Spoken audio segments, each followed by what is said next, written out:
സങ്കീർത്തനങ്ങൾ അധ്യായം 78. ചരിത്രം നൽകുന്ന പാഠം. എൻ്റെ ജനമേ, എൻ്റെ ഉപദേശം ശ്രവിക്കുക, എൻ്റെ വാക്കുകൾക്ക് ചെവി തരിക. ഞാൻ ഒരു ഉപമ പറയാം, പുരാതന ചരിത്രത്തിൻ്റെ പൊരുൾ ഞാൻ വ്യക്തമാക്കാം. നാം അത് കേൾക്കുകയും അറിയുകയും ചെയ്തിട്ടുണ്ട്. പിതാക്കന്മാർ നമ്മോട് പറഞ്ഞിട്ടുമുണ്ട്. അവരുടെ മക്കളിൽ നിന്ന് നാം അത് മറച്ചു വയ്ക്കരുത്. കർത്താവ് പ്രവർത്തിച്ച മഹത്തായ കാര്യങ്ങളും അവിടുത്തെ ശക്തി പ്രഭാവവും അത്ഭുത കൃത്യങ്ങളും വരും തലമുറയ്ക്ക് വിവരിച്ചു കൊടുക്കണം. അവിടുന്ന് യാക്കോബിന് പ്രമാണങ്ങൾ നൽകി, ഇസ്രായേലിന് നിയമവും. അത് മക്കളെ പഠിപ്പിക്കാൻ നമ്മുടെ പിതാക്കന്മാരോട് അവിടുന്ന് ആജ്ഞാപിച്ചു. വരാനിരിക്കുന്ന തലമുറ, ഇനിയും ജനിച്ചിട്ടില്ലാത്ത മക്കൾ അവ അറിയുകയും തങ്ങളുടെ മക്കൾക്ക് അവ പറഞ്ഞു കൊടുക്കുകയും ചെയ്യും. അവർ ദൈവത്തിൽ ആശ്രയിക്കുകയും അവിടുത്തെ പ്രവൃത്തികളെ വിസ്മരിക്കാതെ കൽപ്പനകൾ പാലിക്കുകയും ചെയ്യും. അവർ തങ്ങളുടെ പിതാക്കന്മാരെ പോലെ ദുശ്ശാഠ്യക്കാരും മത്സരബുദ്ധികളും ചഞ്ചല ഹൃദയരും ദൈവത്തോട് അവിശ്വസ്തരും ആകരുത്. വില്ലാളികളായ എഫ്രൈംകാർ യുദ്ധ ദിവസം പിന്തിരിഞ്ഞോടി. അവർ ദൈവത്തിൻ്റെ ഉടമ്പടിയെ ആദരിച്ചില്ല, അവിടുത്തെ നിയമമനുസരിച്ച് നടക്കാൻ കൂട്ടാക്കിയതുമില്ല. അവർ അവിടുത്തെ പ്രവൃത്തികളും അവർ കണ്ട അത്ഭുതങ്ങളും മറന്നുകളഞ്ഞു. അവിടുന്ന് ഈജിപ്തിൽ സോവാൻ വയലിൽ അവരുടെ പിതാക്കന്മാർ കാണുകെ അത്ഭുതം പ്രവർത്തിച്ചു. അവർക്ക് കടന്നു പോകാൻ കടലിനെ വിഭജിച്ചു. അവിടുന്ന് ജലത്തെ കുന്നുപോലെ നിർത്തി. പകൽ സമയം അവിടുന്ന് മേഘം കൊണ്ടും രാത്രിയിൽ അഗ്നിയുടെ പ്രകാശം കൊണ്ടും അവരെ നയിച്ചു. അവിടുന്ന് മരുഭൂമിയിൽ പാറ പിളർന്നു. അവർക്ക് കുടിക്കാൻ ആഴത്തിൽ നിന്ന് സമൃദ്ധമായി ജലം നൽകി. പാറയിൽ നിന്ന് അവിടുന്ന് നീർച്ചാൽ ഒഴുക്കി, ജലം നദി പോലെ ഒഴുക്കി. എന്നിട്ടും അവർ അവിടുത്തേക്ക് എതിരായി കൂടുതൽ പാപം ചെയ്തു. അത്യുന്നതനോട് അവർ മരുഭൂമിയിൽ വെച്ച് മത്സരിച്ചു. ഇഷ്ടമുള്ള ഭക്ഷണം ചോദിച്ച് അവർ ദൈവത്തെ പരീക്ഷിച്ചു. അവർ ദൈവത്തിനെതിരായി സംസാരിച്ചു. മരുഭൂമിയിൽ മേശയൊരുക്കാൻ ദൈവത്തിന് കഴിയുമോ? അവിടുന്ന് പാറയിൽ അടിച്ചു, ജലം പൊട്ടിയൊഴുകി, നീർച്ചാലുകൾ കവിഞ്ഞു. എന്നാൽ ജനത്തിന് അപ്പവും മാംസവും നൽകാൻ അവിടത്തേക്ക് കഴിയുമോ? ഇത് കേട്ട് കർത്താവ് ക്രുദ്ധനായി. യാക്കോബിന് നേരെ അഗ്നി ജ്വലിച്ചു, ഇസ്രായേലിൻ്റെ നേരെ കോപമുയർന്നു. എന്തെന്നാൽ അവർ ദൈവത്തിൽ വിശ്വസിക്കുകയും അവിടുത്തെ രക്ഷാകര ശക്തിയിൽ ആശ്രയിക്കുകയും ചെയ്തില്ല. എങ്കിലും അവിടുന്ന് ആകാശത്തോട് ആജ്ഞാപിച്ചു, വാനിടത്തിൻ്റെ വാതിലുകൾ തുറന്നു. അവർക്ക് ഭക്ഷിക്കാൻ അവിടുന്ന് മന്ന വർഷിച്ചു, സ്വർഗീയ ധാന്യം അവർക്ക് നൽകി. മനുഷ്യൻ ദൈവദൂതന്മാരുടെ അപ്പം ഭക്ഷിച്ചു. അവിടുന്ന് ഭക്ഷണം സമൃദ്ധമായി അയച്ചു.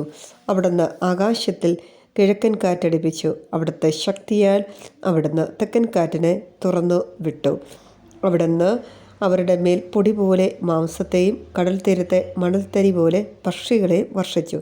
അവിടുന്ന് അവരുടെ പാളയങ്ങളുടെ നടുവിലും പാർപ്പിടങ്ങളുടെ ചുറ്റിലും അവയെ പൊഴിച്ചു. അവർ ഭക്ഷിച്ചു സംതൃപ്തരായി. അവർ കൊതിച്ചത് അവിടുന്ന് അവർക്ക് നൽകി. എന്നാൽ അവരുടെ കൊതിക്ക് മതിവരും മുൻപ് തന്നെ, ഭക്ഷണം വായിലിരിക്കുമ്പോൾ തന്നെ, ദൈവത്തിൻ്റെ കോപം അവർക്കെതിരെ ഉയർന്നു.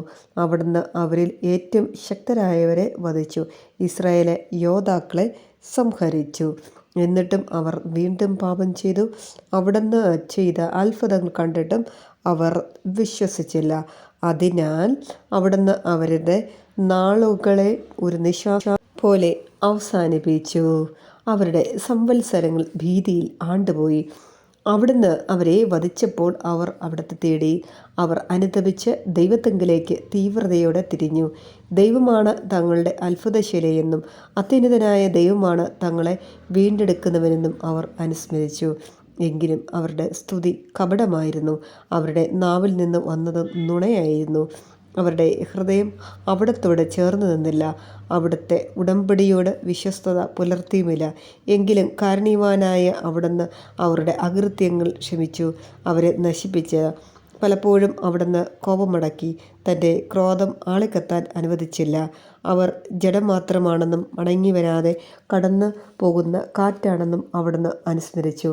അവർ എത്രയോ പ്രാവശ്യം മരുഭൂമിയിൽ വെച്ച് അവിടത്തോട് മത്സരിച്ചു. എത്രയോ പ്രാവശ്യം വിജനപ്രദേശത്ത് വെച്ച് അവിടത്തെ ദുഃഖിപ്പിച്ചു. അവർ വീണ്ടും വീണ്ടും ദൈവത്തെ പരീക്ഷിച്ചു. ഇസ്രായേലിൻ്റെ പരിശുദ്ധനെ പ്രകോപിച്ചു. അവർ അവിടുത്തെ ശക്തിയെയോ ശത്രുവിൽ നിന്ന് തങ്ങളെ രക്ഷിച്ച ദിവസത്തെയോ ഓർത്തില്ല. ഈജിപ്തിൽ വെച്ച് അവിടുന്ന് പ്രവർത്തിച്ച അടയാളങ്ങളും സോവാൻ മൈലിൽ വെച്ച് ചെയ്ത അത്ഭുതങ്ങളും ഓർത്തില്ല. അവരുടെ നദികളെ അവിടുന്ന് രക്തമാക്കി മാറ്റി.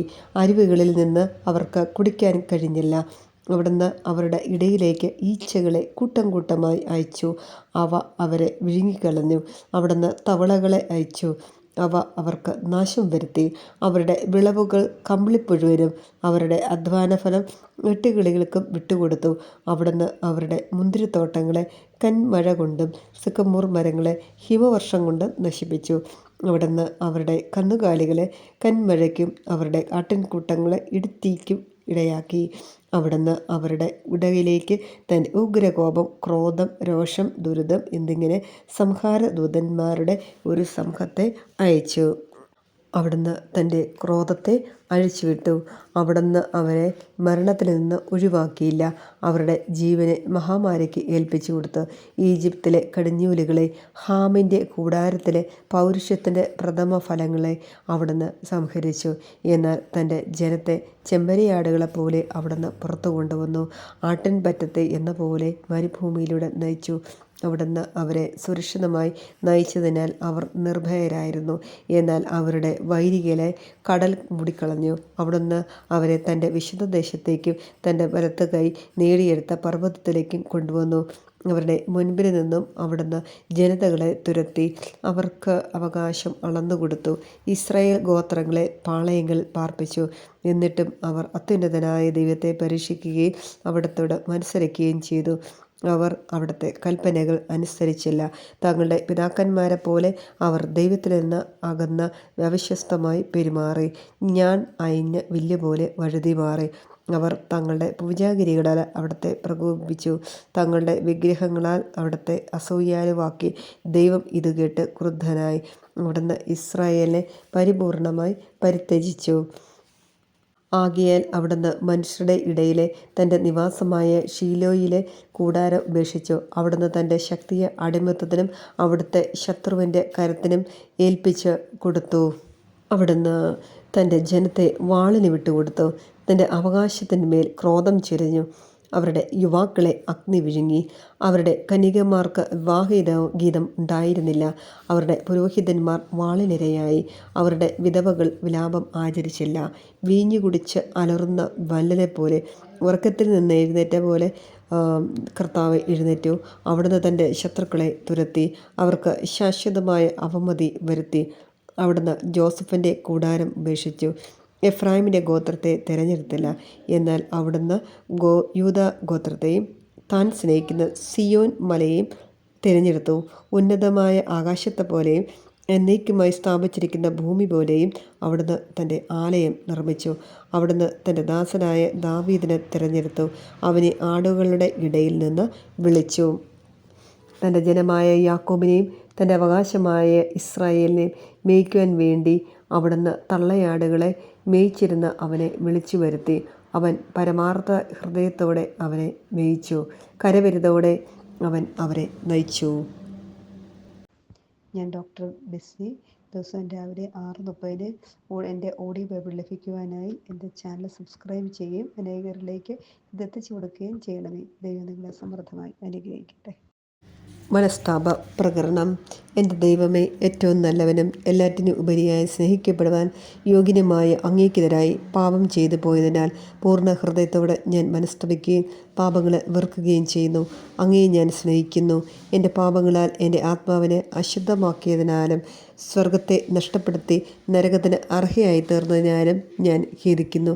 അങ്ങയുടെ പ്രസാദപര സഹായത്താൽ പാപ സാഹചര്യങ്ങൾ ഉപേക്ഷിക്കുമെന്നും മേലിൽ പാപം ചെയ്യുകയല്ലെന്നും ദൃഢമായി ഞാൻ പ്രതിജ്ഞ ചെയ്യുന്നു. ഏതെങ്കിലും ഒരു പാപം ചെയ്യുക എന്നതിനേക്കാൾ മരിക്കുവാനും ഞാൻ സന്നദ്ധയായിരിക്കുന്നു. ആമേൻ. കർത്താവേ, കരുണയായിരിക്കണമേ.